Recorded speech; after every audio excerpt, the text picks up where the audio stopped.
there's a couple headlines here and stories that I wanted to highlight here because it's pretty funny. It relates to the Russia-Ukraine crisis and the cancel Russia thing. This is Reuters. Came out yesterday, March 10th, and the headline is Facebook allows war posts urging violence against Russian invaders. So, yeah, Meta platforms, Facebook, will allow Facebook and Instagram users in some countries to call for violence against Russians and Russian soldiers in the context of the Ukraine invasion, according to internal emails seen by Reuters on Tuesday, in a temporary change to its hate speech policy. I see. Yeah. Okay. The social media company is also temporarily allowing some posts that call for death to Russian President Vladimir Putin or Belarusian President Alexander Lukashenko, according to internet emails to its consent moderators. Quote, only those two, Only those two. That's Isn't that weird. Crazy? Yeah. This is insanity. It's like, okay, well, and we'll get to why in a moment here. Hate speech and calling for violence is illegal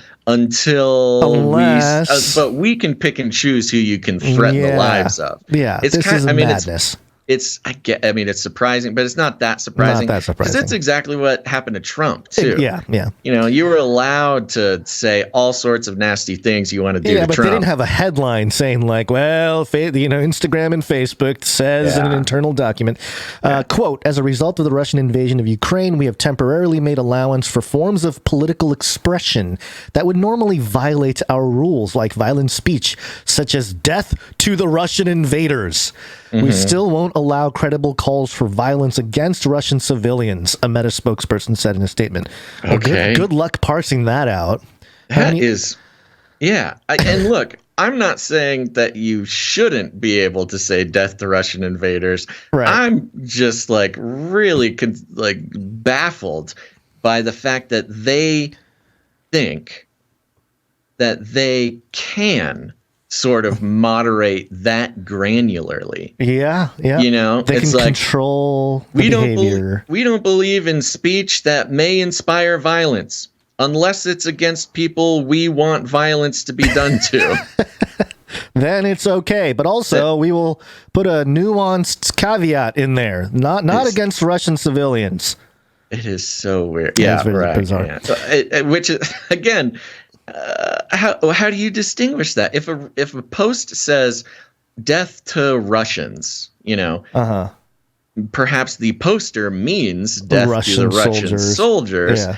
But how does a moderator decide that? And how does a different reader be like, oh, they mean soldiers, not civil? Like, nobody's posting death to Russian civilians.